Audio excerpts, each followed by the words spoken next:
दोस्तों नमस्कार। मैं मिनीशल डेंटल क्लिनिक से डॉक्टर गोयल आपको आज फिर दांतों के बारे में कुछ चर्चा करेंगे, बात करेंगे। और जैसे मैंने पिछले वीडियो में बताया था, दूध के दांत से बच्चों में क्या बीमारी होती है, तो आज हम चर्चा करेंगे कि उनका क्या इलाज है और क्या क्या करना पड़ता है। तो मैं थोड़ा सा दोहराना चाहूँगा कि बच्चों में भी वही बीमारियाँ होती हैं जो कि बड़ों में होती हैं। जैसे क्या, दांत में कीड़े का लगना और दांतों को खराब होना और मुंह से बदबू आना। तो इसमें जो है, हम दांतों जब बच्चों के कीड़े लग जाते हैं तो उसके किस स्टेज पे बच्चा हमारे पास आता है, ये बड़ा इम्पॉर्टेंट महत्वपूर्ण है। होता है क्या है कि जो बच्चे बोतल से दूध पीते हैं, 3 साल की उम्र होती है, 4 साल की उम्र के होते हैं, तो ऐसे केसेस इन जनरल आते हैं जिसमें कि आगे के दांत, ऊपर के, खास तौर से ऊपर के दांत जो है, सारे सारे दांत गल जाते हैं।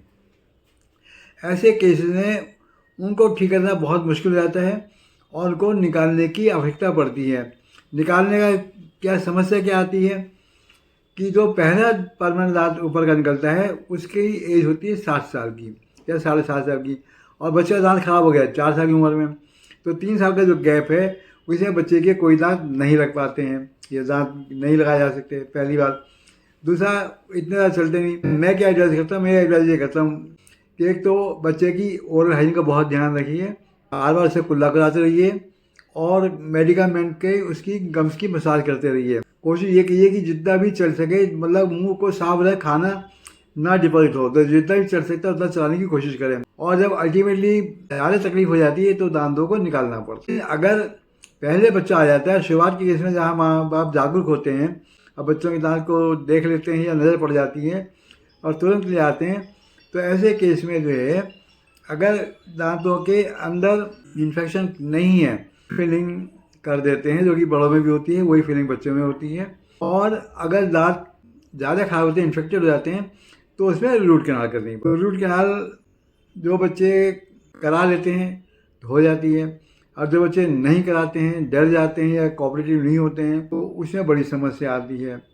और उस केस में जो है, हम मजबूर हो जाते हैं कि कैसे ट्रीटमेंट करें, कैसे ट्रीटमेंट नहीं करें।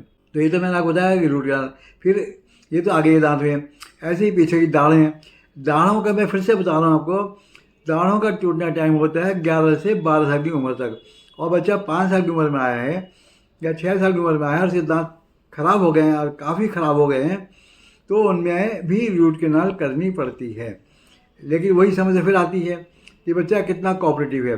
कुछ बच्चे तो बहुत आराम से करा लेते हैं और कुछ बच्चे जो हैं क्लिनिक में चेयर पे बैठते हुए डरते हैं। तो ऐसे केस में कभी कभी ज़बरदस्ती बच्चे को पकड़ करके दांत निकालना पड़ता है, क्योंकि रूट कैनाल में 2-3 बार बच्चे को बुलाना पड़ता है और वो 2-3 बार बच्चा आता नहीं, तो मजबूरी में बच्चे को दांत निकालना पड़ता है।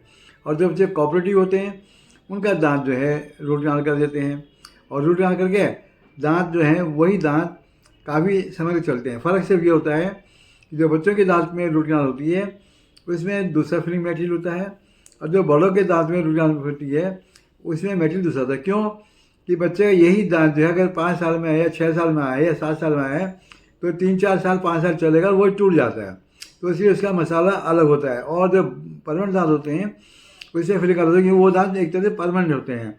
तो आज इतना ही, अगली बार हम और समस्या का आपसे चर्चा करेंगे। धन्यवाद।